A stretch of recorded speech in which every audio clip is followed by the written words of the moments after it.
Vreau să-ți spun ceva ce pare dur de la început. În marea majoritate a cazurilor, la companiile cu problemele financiare, nu sunt banii. Când mă uit la o companie cu probleme de genul descris mai sus, mă uit în primul rând la deciziile pe care le-a luat. Banii sunt rezultatul unor decizii pe care tu, ca antreprenor sau echipa ta de management, le-a luat acum o lună, o zi, un an, 2, 3 ani. Deci banii sunt rezultatul deciziilor luate. Acum, ce e important, că antreprenorii nu iau decizii greșite pentru că așa vor, pentru că sunt nepricepuți, pentru că nu le pasă. Iau decizii pentru că nu au claritate a cifrelor. Și când nu ai o claritate a cifrelor, decizia o iei pe instinct. Instinctul este foarte bun în vânzări, în leadership, însă când trebuie să iei decizii financiare, trebuie să ai o claritate foarte bună asupra cifrelor din business-ul tău. În următoarele câteva minute o să-ți prezint exact cum se întâmplă asta, cu exemple și date concrete. Să începem cu o distincție pe care puțin fac, dar care sigur schimbă totul. Toate firmele au contabilitate, însă foarte puține au control financiar. Diferența este de semantică, însă este fundamentală.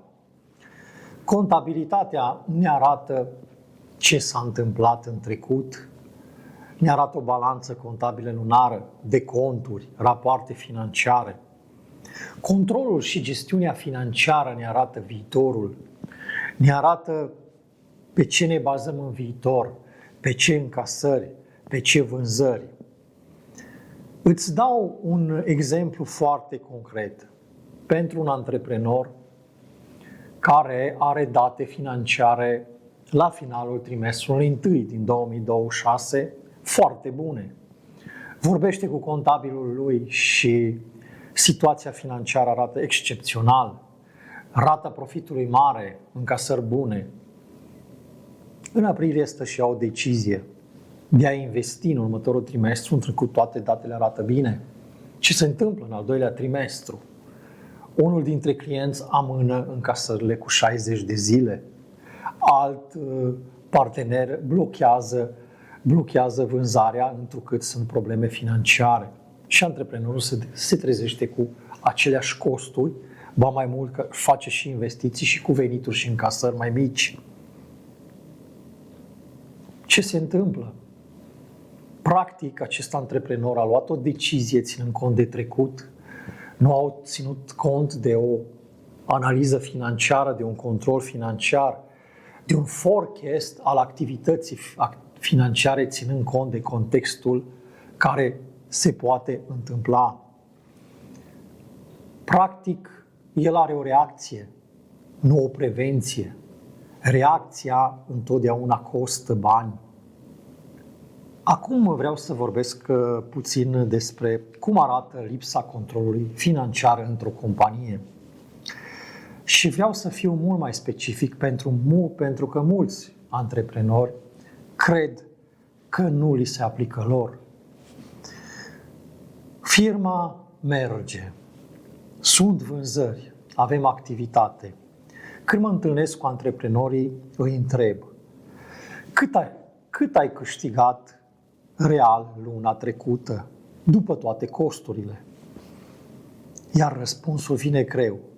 În jur de, ar trebui să fie pe undeva, sau îmi sun contabilul. Când îi întreb unde pierzi banii, se așterne tăcerea. Când îi întreb cât îți permiți să cheltuiești fără să-ți afectezi lichiditatea, răspunsul este același: tăcere. Și atunci e simplu, deciziile se iau din mers. Sau invers, dacă în cont sunt bani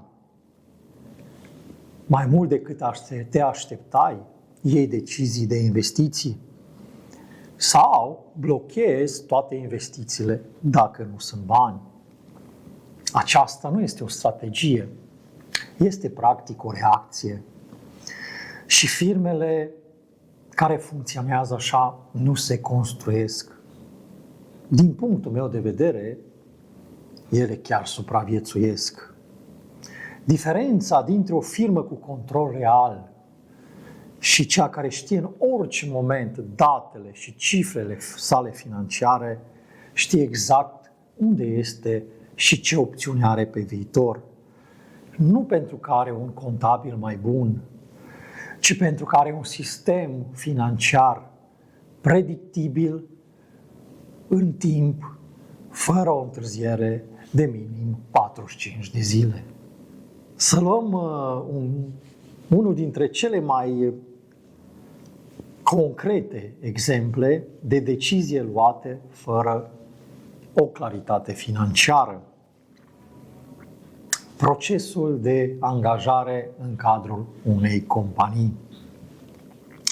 O angajare nu înseamnă numai salariul persoanei respective, înseamnă contribuții, taxe, echipamente, acces la sisteme integrale, traininguri, impact asupra echipei,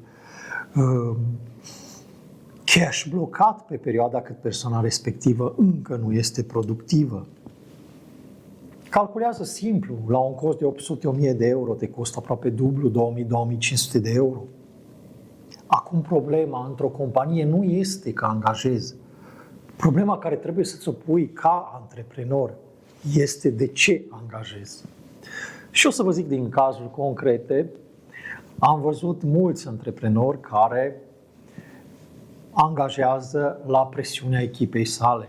Echipa vine și zice că nu mai face față task-urilor și atunci antreprenorul sau managerul decide să angajeze. Nimeni nu i-a întrebat pe oameni, pe echipa care face presiunea aceasta, dacă această supraîncărcare este o supraîncărcare temporară sau structurală. Pentru că dacă avem un proces ineficient, angajarea, practic, este un aspect doar pentru a valida această muncă ineficientă. Întrebarea pe care trebuie să ți-o pui tu ca antreprenor este: îmi permit acest cash flow pe perioada cât persoana nouă are nevoie de integrare sau pe perioada cât acest proces de ineficiență va dura? Fără răspunsuri clare la aceste întrebări, angajarea devine un pariu. Câteodată poate să-ți iasă, câteodată nu. Și te poți trezi ca antreprenor ca după 6 luni de investiții să fii nevoit să reduci rolul respectiv, sigur, cu bani pierduți și cash flow negativ. Un alt exemplu pe care îl aud și pe care antreprenorii îl confirmă când îi întrebi de optimizare fiscală, ei răspund: da, cunosc, nu mă interesează. Dar nu vorbesc despre optimizare fiscală agresivă sau structuri complicate. Eu vorbesc de planificare de bază pe care marea majoritatea companiilor nu o fac.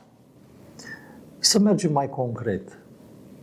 Am văzut situații în care o companie a vrut să realizeze o achiziție în decembrie a unui echipament de 80.000 de euro. Decizia de investiții era să se facă fie în decembrie, fie în ianuarie. Momentul ales a fost decembrie. Din cauza faptului că nu s-a consultat pe zona de fiscală de optimizare, a plătit ulterior taxe și impozite mult mai mari. Un alt aspect și exemplu este legat de partea de plată a salariaților. Există modalități legale de a plăti și de a deduce anumite facilități fiscale. Alte aspecte concrete ar fi impactul fiscal a unui contract nou pe care tu, ca antreprenor, îl semnezi. Îți faci un impact fiscal la noile contracte care le semnezi. Toate acestea sunt legale, toate sunt la îndemână, dar necesită puțină planificare. Și de cele mai multe ori antreprenorii realizează că au plătit mai mult decât trebuia, abia când au o discuție mai aprofundată pe optimizare fiscală. Nu pentru că nu ar fi vrut să optimizeze, ci pentru că nu au gândit-o la timp. Un ultim mecanism pe care vreau să ți-l propun este și cel mai contraintuitiv. Creșterea unui business poate fi un risc. Sună ciudat, nu crezi? Toată lumea vrea să crească. Creșterea este scopul, dar creșterea necontrolată, fără o bază solidă, a dus la falimentul multor companii pe care în experiența mea de peste 20 de ani am văzut-o. Iată de ce. Atunci când crești rapid, ai nevoie de resurse în avans. Mai mult stoc costă bani. Mai mulți oameni trebuie să-i plătești din prima lună. Mai mult spațiu, mai multă infrastructură, costuri imediate. În schimb, vânzările și încasările vin mult mai târziu. Stocurile se vând mai lent. În timp, oamenii au nevoie de o perioadă de acomodare pentru integrare. Și dacă nu ai calculat acest decalaj, dacă nu știi exact câți bani ai nevoie ca să finanțezi creșterea până când ea devine profitabilă, te trezești cu vânzări record și contul bancar blocat. Am văzut firme care au crescut excepțional, însă după 9 luni au fost nevoite să închidă. Nu pentru că business-ul nu funcționa, ci pentru că ritmul de creștere a depășit cu mult capacitatea financiară de a o susține. Creșterea sănătoasă, da, într-adevăr, nu este cea mai rapidă, este cea pe care tu ți-o permiți și pe care, bineînțeles, poți să o controlezi. Dacă te uiți la ceea ce am discutat astăzi, contabilitate fără control, decizii cu întârziere, lipsă de vizibilitate, decizii din instinct, angajări fără calcul, consum cash fără să știi dacă îți permiți, taxă fără planificare, plătești mai mult decât trebuie, creșterea fără strategie, riști exact când lucrurile merg bine. Toate au un lucru în comun, lipsa unei baze reale de decizie. Firmele performante nu iau decizii mai rapide decât celelalte, ci iau decizii pe baze informate. Pentru că înțeleg cifrele și le folosesc înainte să iau o decizie, nu după. Dacă te regăsești în tot ceea ce am discutat astăzi, dacă simți că iei decizii fără să ai o claritate asupra cifrelor, asta este exact ceea ce noi rezolvăm într-o sesiune de discuții. Analizăm structura financiară a companiei, marjele, cash flow, profitul, structura de costuri și creăm un plan concret de acțiune. Linkul pentru o sesiune îl poți găsi în descrierea acestui video. Cifrele nu mint. Întrebarea este, le folosești înainte sau după?